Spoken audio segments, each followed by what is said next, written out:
ከተማ ለፈጠራ ሰው ትልቅ ግብዓት ነው። በተለይ ደግሞ በመዲናችን አዲስ አበባ በቅርብ ጊዜ እየተገነቡና እየተሰሩ ያሉ ቦታዎች፣ ሰፋፊ የእግር መንገዶች እንዲሁም ደግሞ የኪነ ጥበብ መከወኛ ቦታዎች የከተማዋን ገጽታ ከመቀየር ባለፈ የኪነ ጥበብ ባለሙያውን ቀልብ የሳቡ ናቸው። እንግዲህ በዛሬ ቆይታችን የተለያዩ የኪነ ጥበብ ባለሙያዎች እንዲሁም ደግሞ ከተለያዩ የሀገራችን ክፍል የመጡ የኪነ ጥበብ ቤተሰቦች ጋራ አብረናችሁ ቆይታ ያደረግን በመዲናችን አዲስ አበባ ውስጥ ያሉ የኪነ ጥበብ ቦታዎች፣ ማሰቢያ ቦታዎች፣ ማሰላሰያ ቦታዎችን ያስቃኘናችሁ አብረናችሁ የምንቆይ ይሆናል። ከአዲስ አበባ የጥበብ ጎዳናዎች ጋር ያስቃኘዋችሁ አብሬያችሁ ዮሐንስ አዳነ ቆያለሁ። በያላችሁበት ከኛ ጋር ጥሩ ጊዜ።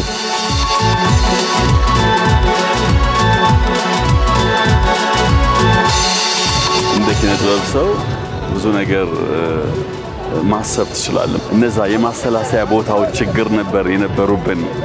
እነዛ ችግሮች ቦታ ካገኙ ለችግሮች ደግሞ መፍትሄ የሚሆኑ ነገሮች መውለድ ይቻላል ብዬ አስባለሁ። እኔም በጣም ደንቆኛል።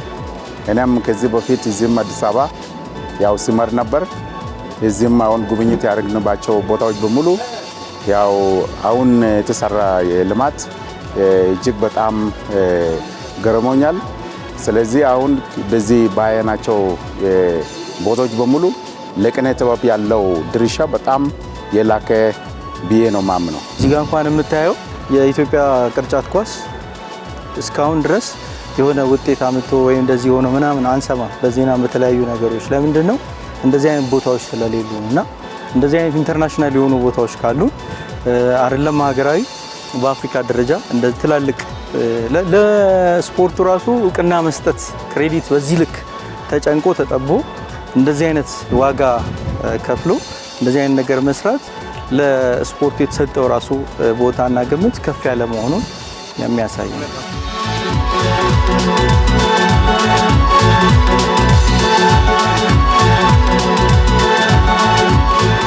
ከተማችን ከትልልቅ ከተሞች ጋር መስተካከሏን ስታይ ውጭ ሀገር ሄዳ አይተህ ተመኝተህ መጥተህ ሀገር ላይ ያንን ነገር ስታገኝ እጅግ በጣም የሚያስደስት ነገር ነው እና ከኪነ ጥበቡ ጋር በደንብ መሰራት አለበት እላለሁኝ። እዚህ የተጀመረው ለሁሉም አካባቢዎች ቢደርስ ጥሩ ይመስለኛል። እኔም ደግሞ በኩሌ ያው እንደ ኃላፊውም ያንን መነሳሳት በቃ ፈጥሮብኛል።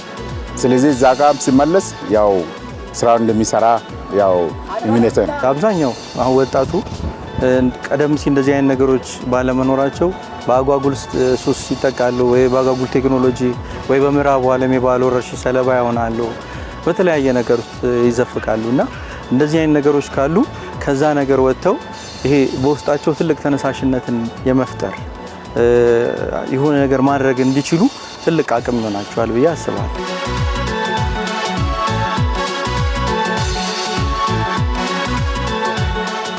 ቀደም ሲል አዲስ አበባ ብቻ ነበረ። አሁን በኢትዮጵያ ዋና ዋና ከተሞች በሌሎችም ከተሞች በጣም ሰፋፊ የጥበብ መቅረቢያ ስፍራዎች እየተሰሩ ነው።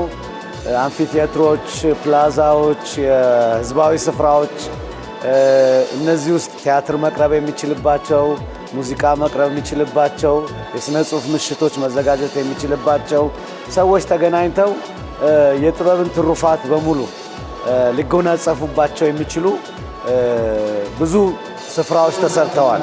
እነዚህ የጥበብ መከወኛ ስፍራዎች በከተማ ልማት፣ በኮሪደር ልማት፣ በመልሶ ማልማት፣ በወንዝ ዳርቻ ልማት የተሰሩ ብቻ ሳይሆኑ በአዲስ አበባ ውስጥ ለምሳሌ ቲያትር ቤቶች ተሰርተዋል፣ አዳራሾች ተሰርተዋል፣ ሲኒማ ቤት ተሰርተዋል። እነዚህ በሙሉ የጥበብ መሰረተ ልማቶችን ህልው ያደረጉ ነገሮች ናቸው። እነዚህ ስፍራዎች የተዋናያን ድምጾች፣ የከያንያን ድምጾች፣ የድምፃውያን ድምጾች፣ የግጣሚያን ድምጾች እና ውዝዋዜዎች፣ እንቅስቃሴዎች፣ ውይይቶች፣ ክርክሮች፣ የሐሳብ ልዕልናዎች የሚታዩባቸው እንዲሆኑ ከያንያን ይሄንን ኃላፊነት መወጣት ይጠበቅባቸዋል። በስፍራዎቹ መጠቀም ያስፈልጋል።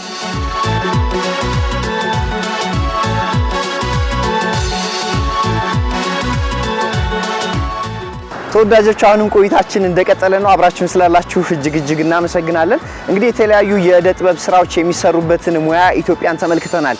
አሁን ደግሞ ወደ አዲስ አበባ የከፍታ ቦታ ወደ እንጦጦ ጉዟችንን እናደርጋለን። በእንጦጦ እየተገነባ የሚገኝ ትልቅ የሰርከስ ትርኢት ማሳያ ቦታ አለ። እንግዲህ የሰርከስ ጥበብ በሀገራችን ኢትዮጵያ በጣም እየተስፋፋ ያለ ጥበብ እንደሆነ ይታወቃል። የሰርከስ አርቲስቶችና ጠበብቶች ከሀገራችን ኢትዮጵያ አልፎ በተለያዩ የዓለም መድረኮች ላይ እንግዲህ የተለያዩ የጥበብ ስራዎቻቸውን እያቀረቡ እንደሆነ ይታወቃል።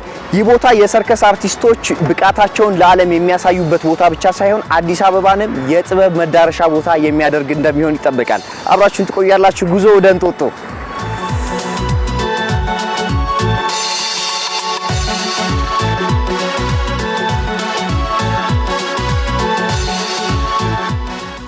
የመጀመሪያው ቀን ጉብኝት ነበር። ያው ብንኖርም ከተማ ውስጥና የሚከናወኑ ነገሮችን ብናየው አንዱ ነገር ምንድነው ጠጋ ብለህ ደግሞ ስታየው እያንዳንዱ ነገር በማብራሪያ ይሄ ለምን ሆነ ያለምን ሆነ የሚሉን ነገር ስታየው የሚሰጠው የራሱ ስሜት አለ። ራሱ አጠቃላይ ጉዞ ራሱ ጥበባዊ ነው። ከህብረቱ ጀምሮ ከግንኙነቱ ጀምሮ ከታሰበበት ዓላማ ጀምሮ እንዳይሆነው ነው። እያንዳንዱ እንቅስቃሴ ውበት አለው፣ ጥበባዊ ነው። ያው የአርት ስራ ሲባል በብቸኝነት ብቻህን የምትነዳው አይደለም። ማህበራዊ ህይወትን የምታለመልምበት ዩኒቲ ነው። አንድነትን የምትገልጽበት፣ ፍቅርን የምትለዋወጥበት፣ ባህልን የምትለዋወጥበት፣ ተሞክሮን የምትለዋወጥበት ጊዜ ነበርና በጣም ደስ የሚል ጊዜ ነው ያሳለፉት። በጣም ብዙ ነገር ይጠበቃል። በጣም ብዙ ስራ አለብን። ለምሳሌ አሁን ያየናቸው ስፔሶች አሉ አይደል? አሁን የተፈጠሩ ስፔሶች አሉ አይደል? አእምሯችን ብዙ ጊዜ በተለይ ፐርፎርማንስ በሚመለከት የሚያስበው ክዋኔ ጥበባትን በሚመለከት ሁሌ ያቺ የተዘጋጀው 4x4 የሆነችዋን አዳራሽና መድረክ ነው። ስለዚህ ይሄ ሁላ ኦፕን ኤር ስፔስ ሰው ኢንተራክቲቭ በሆነ መንገድ እንዲጠቀምበት ማን ነው የሚጠብቀው? እኛን ነው የሚጠብቀው፣ ሙያተኛውን ነው የሚጠብቀው። ስለዚህ ማሰብ መጀመር አለብን ማለት ነው። ማለት ይሄ ለኛ ሀገር አዲስ ልምምድ ይምሰል እንጂ በቃ በሳይንሱ በትምህርቱ በሌላውም ዓለም ምናምን ተሞክሮ ያለ ነው።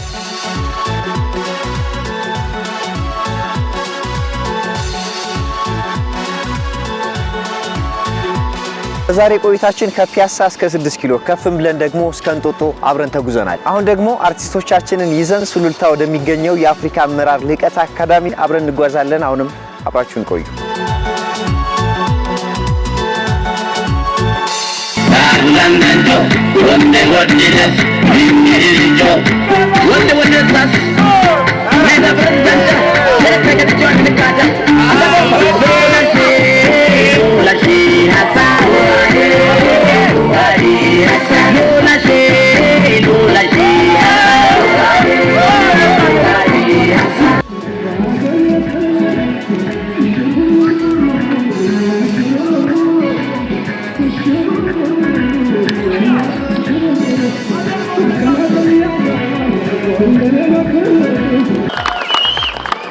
አንዳንዴ እንደዚህ አይነት ነገር ያስፈልጋል።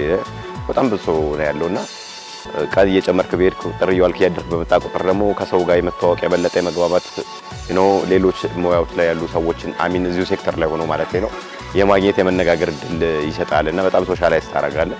እነዚህ ነገሮች በጣም ቆንጆ ነበሩ። ሌላው ከብዙ ጓደኞቼ ጋራ ከብዙ የሙያ ባልደረቦቼ ጋራ ተገናኝቻለሁኝ። ያ በጣም አዝናኝ ነበረ።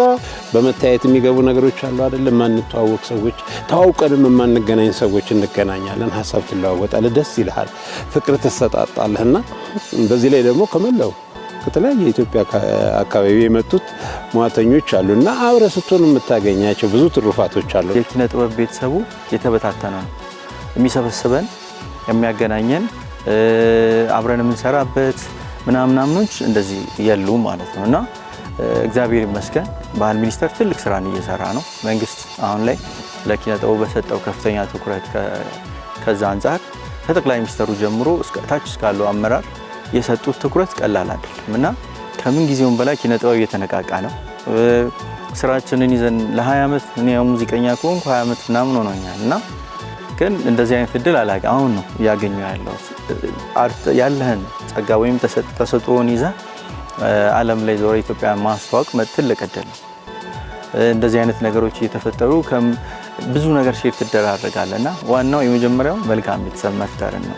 በሩቅም ሆነን በስልክ ብቻ የምንገናኛቸውን ወንድሞችን ዛሬ በአንድ ማዕድ ላይ አብረን እየተመገብ አብረን እየተጫወት አብረን ያሳለፍንበት ማህበራዊ ጉዳይ ነው ያየሁትና በጣም ደስ የሚል ነው።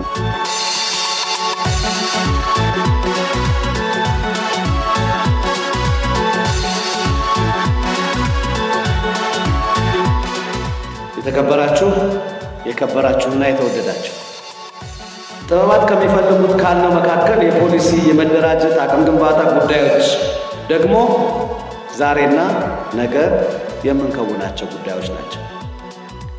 በአቅርቦቶችና በውይይቶች ስራዎቻችንን ልናራምድባቸው የምንችል የፖሊሲ ጉዳዮችን የምንሰራበት ረቂቅ ሰነድ ተዘጋጅቶ ቀርቦልናል። ይሄ የጥበባት ፖሊሲ በሀገራችን የመጀመሪያው ነው። ረቂቁ ይቀርባል፣ እንወያይበታለን፣ ግብአት እንሰጥበታለን። ከዛ በኋላ ወደሚመለከተው የመንግስት አካል ቀርቦ ይጸድቃል። ሁለተኛው ከያንያን ሰብሰብ ብለው ድምጾቻቸውን የሚያሰሙባቸው፣ ፖሊሲዎችን ጋይድ የሚያደርጉባቸው፣ ሀገር የሚጠቅሙባቸው፣ ራሳቸውንም የሚጠቅሙባቸው መደራጃዎች አንዱ የጥበባት ካውንስል ጉዳይ ነው። ይህንን ላዘጋጁ እንደውም ጥሪ ላደረጉልን ከልብ አመሰግናለሁ። በጣም ቆንጆ ነበር። አንደኛ ጥበቡን የሚፈልገውን ነገር ቀስመንበታል፣ አውቀንበታል። ፊውቸሪቲ ወደ ማለት ወደፊት ምን መደረግ አለበት የሚል ፖሊሲ ተቀርጾልናል። ዛሬ የዚህ ህግጋት መውጣት የዚህ ፖሊሲ በካውንስል ተደራጅቶ የወደፊት ህልማችንን የምንተረጉሙበት በመሆኑ በጣም ደስ ብሎኛል። በጣም ሞራሌን ነው ያነሳው። ይሄ ፖሊሲ ምንድነው ካለን የመጀመሪያው ነገር እንደ ሀገር ጥበብ ሲከወን ኖሯል፣ እየተከወነ ነው፣ ወደፊትም ይከወናል። ግን ሰብሰብ ብለን ድርጅት ብለን እንደ ሀገር የዚህ ሀገር ጥበብ ወዴት ነው? ጥበባቱ ወዴት አቅጣጫ ነው የሚነጉዱት? እንዴት ነው የሚሄዱት? እንዴት ነው የሚዘልቁት? ሙያተኞቹ እንዴት ነው የሚከውኑት? ተቋማቱ እንዴት ነው የሚከውኑት? ከሌሎች ጋር እንዴት ነው የምንገናኘው? ሀገር እንደ ሀገር እንዴት ይሄንን ሙያ ልታገለግለው ልትገለገልበትም ትፈልጋለች? ድንበር እንዴት ነው የምናልፈው የምንሻገረው? የሚመጣውንስ እንዴት ነው የምናስተናግደው? ወዘተረፈ የሚለውን ነገር ቆንጆ አድርጎ መደራደር ይሰራል ብዬ አስባለሁ። የጥበባትና የፈጠራ ኢንዱስትሪ ፖሊሲ ረቂቅ ቀርቧል። የፖሊሲው ረቂቅ ብቻ ሳይሆን የአርት ካውንስል የጥበባት ምክር ቤትም ሰነድ እንደዚሁ ረቂቁ ቀርቧል። የማህበራትን ማደራጃ መመሪያ እንደዚሁ ረቂቁ ቀርቧል። በዚህ ረቂቅ ላይ ባለፉት ቀናት በጣም ጥሩ ግብአቶች ተገኝተዋል። ብዙ ሀሳቦች ተነስተዋል። የአርት ፖሊሲ ጉዳይ አንገብጋቢ ነው። ትልቁ ጉዳይ እሱ ነው። የአርት ፖሊሲ አገሪቱ ያስፈልጋታል። ብዙ ጊዜም ስንጮህ የነበረው ጉዳይ ስለሆነ አንድ እሱ ነው። ሁለተኛ የኪነ ጥበብ ካውንስል ብዙ ካስጮሁን ነገሮች አንዱ እሱ ነው።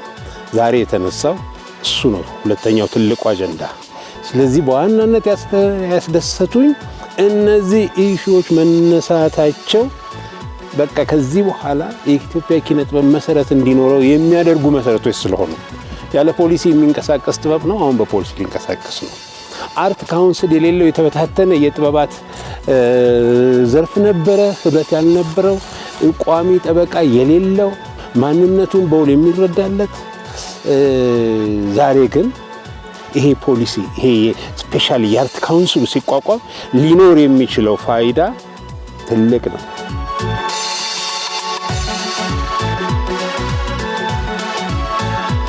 አንድ ነገር ፖሊሲ ከሌለው ኤግዚስታንሱ ዝም ብሎ ነው፣ በአየር ላይ የሚሄድ ነው። ፖሊሲ ካለው መሰረት አለው ማለት ነው። ህጋዊ ነው። መንግስትም አገርም ታውቀዋለች ነው። እናርጉልኝ አታርጉልኝ አይደለም። ይሄ እናርጉልኝ አታርጉልኝ የሚለው የተቀመጠው የፖሊሲ ሰነድ ነው። ህጋዊ ነው። ስለዚህ አሁን ፈቃድ ሳይሆን የምትጠይቀው የሚፈጸም ህግ አለኝ ብለን የሚጀምረው ይሄ ቀን ለአርቲስቶቻችን የድል ቀን ነው። እንደው አብዮትን የፈነዳላቸው ማለት ይቻላል አርቲስቱ። ይሄ እንደዚህ አይነት ህጎች ሲኖሩ ሁሉም አርቲስት ነው። በዛው ግን ማን ነው ከማን የሚበልጥ ማን ነው አርቱን በአገር ደረጃ ከፍ ያደረገ ምናምን የሚል ነገር ይሄ ለአርቲስቱ ትልቅ የድል ቀን ነው ያልኩት። ሙያውን ላላቸው ለሀገር የሚሰሩ አርቱን ለሚሰሩት ይሄ ትልቅ ነገር ነው። ከኛ ፊት እኮ በጣም ለሀገራቸው ብዙ የሰሩ እኛ ውስጥ በእድሜ የሚበልጡ ብዙ አመት ከ30-40 አመት በላይ ዋጋ ይከፈለዋሉ እና እዚህ ቦታ ላይ ሆነ በዚህ ጊዜ የዚህ እድል ምክንያቱም አንተ እዚህ ጋር አሁን የዚህ አካል ሆነ የሚጸድቀው ህግ ለአንተ ብቻ አይደለም ለልጅ ልጅ ታሪክ ሆኖ የሚቀጥል ነገ የሚወራ ስለሆነ እድለኞች ነን እና ይሄ በጣም ትልቅ ለኔ አንዱ የዚህ አካል በመሆኔ እድለኛ ነኝ። የተቀረጸልን ፖሊሲ ተግባራዊ ከሆነ ለኛም ለልጆቻችንም ለጥበቡ ትልቅ መርታ ነውና እኔ በጣም ይሄንን ላቀረቡልን በተለይ ባህል ሚኒስቴር ነው በጣም አመሰግናለሁ። እነዚህ ሀሳቦች ብቻ ሳይሆኑ ከዚህም በኋላ ከያንያኑ ሀሳብ የሚሰጡበት እድል አመቻችተናል። በዛ እድል የተሰበሰቡትን ሀሳቦች ይዘን ከተገቢዎቹ የመንግስት አካላት ጋር ተወያይተን እነዚህ ፖሊሲዎች ጸድቀው ወደ ተግባር የሚውሉበትን መንገድ በፍጥነት እናመቻቻለን።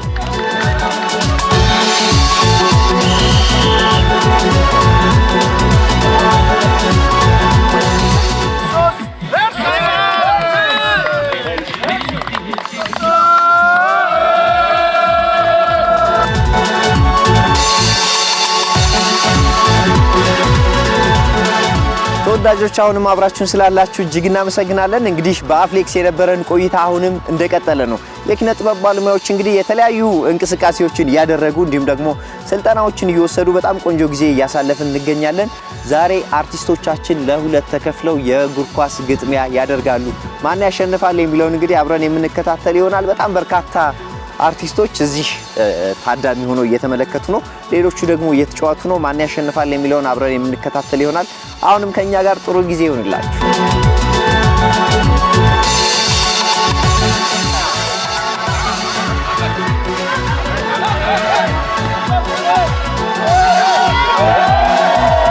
በጣም ቆንጆ ነው የጨዋታው ድባብ እንደምታየው። እኔ አሁን ለሁለቱም ቡድን ነው የምጫወተው። ምክንያቱም ይሄኛው የቀይ ባህር አንበሶች ናቸው፣ እነዛ የአባይ ጥቁር አንበሶች ናቸው። ስለዚህ ለሁለቱም መጫወት ግድ አለብኝ። ሁለቱም ጋር እጫወታለሁ። የመጀመሪያው ሀፍ ለቀይ ባህሩ እየተጫወትኩ ነበረ። አሁን የሚቀጥለው ለአባይ እጫወታለሁኝ። ይሄ ወዳጅነትን የሚፈጥር ነገር ነው። ስፖርታዊ እንቅስቃሴዎች፣ አካል ብቃት እንቅስቃሴዎች እነኚህ በጣም መስተጋብርን የሚያዳብሩ ናቸው። አባይና ቀይ ባህር የሚል ቡድን ነው። እኔ አባይ በሚል ቡድን ውስጥ ነው ያለሁት። ጨዋታው በጣም ቆንጆ ነው። በጣም ደስ የሚል ኤነርጂ ነው። እኔ አጥቂ ነኝ ለቡድኔ ማለት ነው። አሁን ደግሞ ጨዋታው ተጀምሯል።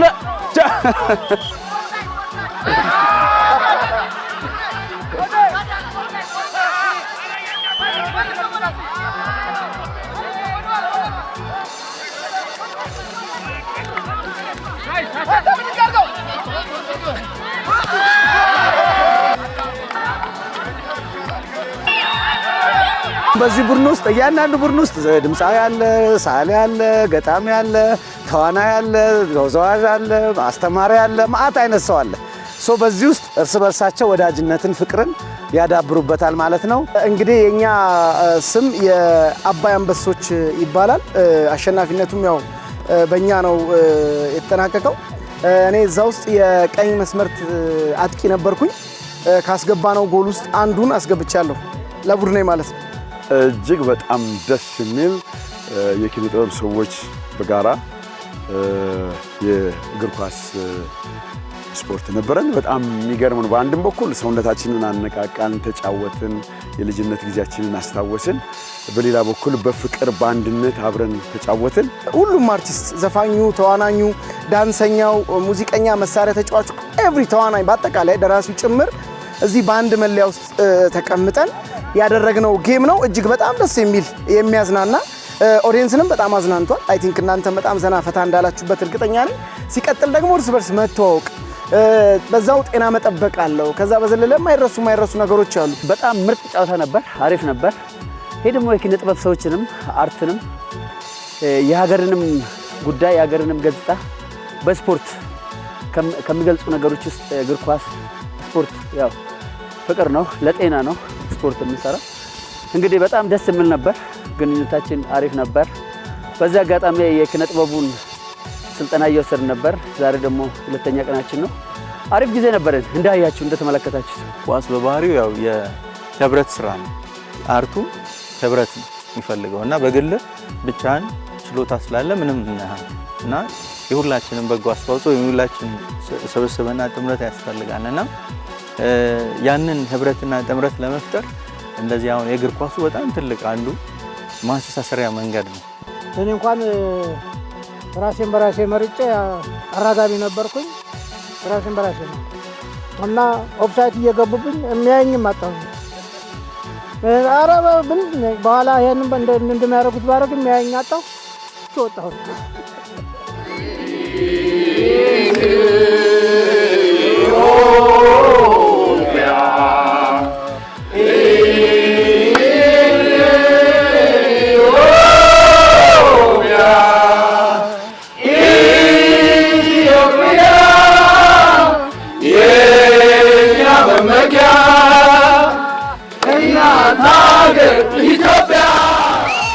የክቡር ዶክተር ጥላሁን ገሰሰ ኢትዮጵያ የሚለው ሙዚቃ በጣም ነው ልብ ይሸንጣል፣ ቁጭትን ያስነሳል። በእልህ እናት ሀገራችንን ኢትዮጵያን የበለጠ እንድናፈቅራት ያደርጋል። በዚህ በብሔረሰብ በሃይማኖት የመከፋፈል አዝማሚያ የነበረውን ያጠፋል፣ ወደ አንድነት ያመጣል። መተባበርን፣ ፍቅርን፣ አንድነትን የሚያመጣ ሙዚቃ ነው። እኛም ኢትዮጵያ የኛ መመኪያ ስንል ዘመናራ በመሐልም እኔ ኢትዮጵያ ብድርሽ ይግባኝ አልከዳሽም ክንዴ ይክዳኝ የሚለውን አሉላ አባ ነጋ ከሚለው ከሎሬት ጸጋዬ ገብረመድህን ግጥሞች በመውሰድ እሱን ለሞራል ማነቃቂያ የኛ መመኪያ ኢትዮጵያ ብድርሽ ይግባኝ አልክድሽም ክንዴ ይክዳኝ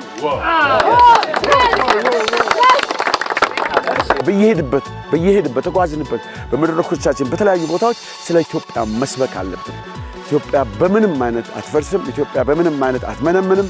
ኢትዮጵያ የበለጠ ታድጋለች፣ ከከፍታ ቦታ ማማ ላይ ትደርሳለች ብለን ስለምናስብ እንግዲህ ኪነ ጥበቡ ሰው የኢትዮጵያን ዝማሬ የኢትዮጵያን የውበት ኃይል በተለያየ የኪነ ጥበብ ዘርፍ በቲያትሩ፣ በሙዚቃው፣ በፊልሙ፣ በስዕሉ፣ በቅርጻ ቅርጹ ማሳየት እንዳለብን የተረዳንበት ነው። መልካም ዘርን ቤተሰብ ነው የሚተካው አይደለ? መልካም ዘርን ቤተሰብ ያፈራል። የትምህርት ተቋማት ያነቃሉ፣ ያሳውቃሉ። ቤተ እምነቶች ምግባርን ያቀናል። የጥበብ ስራዋ ደግሞ ኃላፊነት የሚሰማውን ትውልድ በመፍጠር ከፍተኛ ሚና ትጫወታለች። በህዝቦች ዘንድ ደግሞ የሀገር ፍቅር ተነሳሽነትን በመፍጠር ማለት ነው እና የኛ ትልቁ ስራችን ኃላፊነት የሚሰማውን ትውልድ መፍጠር፣ በህዝብ ዘንድ የሀገር ፍቅር ተነሳሽነት፣ ሰው ስለ አካባቢው ስለምናምን ከዛ ስሜት ወጥቶ ኢትዮጵያ ብሔራዊ ጉዳይ ኢትዮጵያዊ አንድነት ላይ ገብቷል። እዛ ላይ በደንብ ትልቅ ስራ ነው። ይሄ የካውንስሉን ጉዳይ ቢሆን ያ ፖሊሲውን ጉዳይ ቢሆን ሙያተኛውን እጅግ ይጠቅማል፣ ሙያውን እጅግ ይጠቅማል። ከዛ በላይ ግን ለሀገር የሚኖረው ፋይዳ ትልቅ ነው። መሆንም ያለበት እሱ ነው። ሀገር ስትኖር ሀገር ስትጠቀም ነው አንተ የምትጠቀመውና እነዚህ ነገሮች ጥቅል ጥቅማቸው ለማን ነው? ለኢትዮጵያ።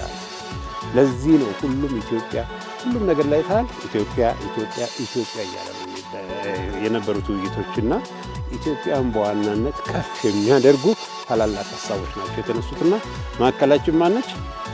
ኢትዮጵያ ነች።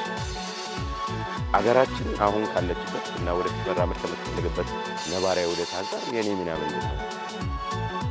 ሁላችንም ባለንበት ሜዳ እናስደርስ ማለት ነው። እኔ መምህር ነኝ። እንደ መምህር ጥሩ ተማሪ እንዳፈራ ጠብቅብኛል። ለምሳሌ እንደ አርት ባለሙያ ጥሩ ነገር እንድፈጥ ጠብቅብኛል። ይሄንን ከፍ አድርገን ማሰብ መቻል አለብን። ሁል ቀን የዕለቷን ብቻ እያሰብን ወይም ሁል ቀን ምንድነው ኮንሱመሪዝም ላይ ብቻ እያተኮረን እንሰራለን። ስለዚህ የምንሰራው ስራ ዋጋ አለው፣ ኢምፓክት አለው። ስለዚህ እንዴት ነው ያንን ዋጋና ኢምፓክት እንጠቀምበት? እንዴት ነው ለጤነኛ ግልጋሎት እንዲሆን ማድረግ?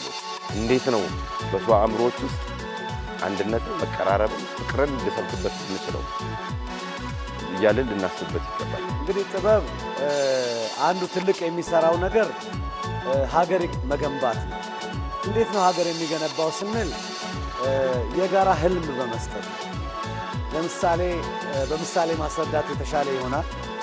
ኢትዮጵያ የሚል ሙዚቃ ትልቁ ከያኒ ጥላሁን ገሰሰ ሲጫወት በሰሜን ኢትዮጵያ ያለው፣ በደቡብ ኢትዮጵያ ያለው፣ በምስራቅ፣ በምዕራብ፣ በመሃል ያለው ኢትዮጵያ ውስጥ የሚያድግ ትውልድ ሰምቶታል። በዛ ሙዚቃ ውስጥ በእያንዳንዱ ትውልድ አእምሮ ውስጥ ኢትዮጵያ ተስላለች። ያ የተሳለችው ኢትዮጵያ የጋራ ህልምን ፈጥራለች። በሁላችን አይምሮ ውስጥ የጋራ ትዝታ እንዲኖር አድርጓል። ያ የጋራ ትዝታ ነው የጋራ ማንነትን የሚፈጥረው፣ የጋራ ህልምን የሚፈጥረው፣ የጋራ ተስፋን ለመጨበጥ ለስራ የሚያነሳሳው ይሄ የጋራ ህልም ነው። ይሄ የጋራ ህልም ለስራ የማገልግሉን ያህል ደግሞ አገር አደጋ ላይ በምትወድቅበት ጊዜ ህዝቦች ያንን የጋራ ምስል ተጠቅመው አገሬ አትነካም፣ አገሬ አትወረርም፣ አገሬ አትዳከምም ብለው ደማቸው እንዲያፈሱላት፣ አጥንታቸው እንዲከሰክሱላት፣ ለሀገራቸው እንዲቆሙ የሚያደርጋቸው ይሄ የጋራ ምስል ነው።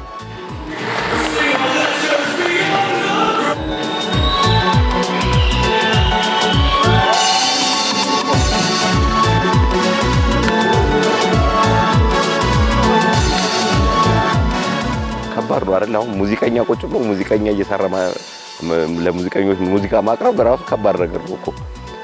ግን እንዳየው ሲበሉም ሲጠጡም ሲሰሩም ሲዝናኑም የሚያስደስቱ ሰዎች እንደሆኑ ታይዋለና በጣም የሚገርም ነበረ። ሙዚቃው በጣም የሚገርም ነበረ። ለምሳሌ እንዳልኩ የነ ሄኖክ ኢትዮጀስ ነበረ፣ የኪን ኢትዮጵያ እንትን ነበረ። ኪን ኢትዮጵያን ያው እንደሰው ትራቨል ሲያደርጉ ምናምን የሚለቀቁ ቪዲዮዎችን በቴሌቪዥንና በሶሻል ሚዲያ ፕላትፎርም ታያለ። ጠጋ ብለህ ደግሞ የሚሆነውን የሚከናወነውን ነገር ማየት መቻል በራሱ አንድ ትልቅ ነገር ነው። እንጆይ አድርጌዋለሁ። ልማት የሀገር አካል ሲሆን ኪነ ጥበብ ደግሞ የሀገር ነፍስ ናት። ሁለቱ ሲዋሃዱ ድንቅ ውበት ይፈጠራል። አብራችሁን ስለነበራችሁ እጅግ እናመሰግናለን። ከተለያዩ የኪነ ጥበብ ባለሙያዎች ጋር አብረናችሁ ቆይታ ስናደርግ ነበረ። አሁን ደግሞ በኪን ኢትዮጵያ ለየት ባለ ሙዚቃ የምንሰነባበት ይሆናል። ኪን ኢትዮጵያ እንግዲህ በተለያዩ ዓለማት የኢትዮጵያን ባህል፣ የኢትዮጵያን ኪነ ጥበብ ለተለያዩ ዓለማት እንደሚያስተዋውቁና እንደሚያሳዩ ይታወቃል። አሁን ደግሞ የኪነ ጥበብ ባለሙያዎች ለኪነ ጥበብ ጠበብቶች የተለያዩ የኪነ ጥበብ ስራዎችን እያቀረቡ እኛ የምንሰናበት ይሆናል። አብራችሁን ስለነበራችሁ እጅግ እናመሰግናለን።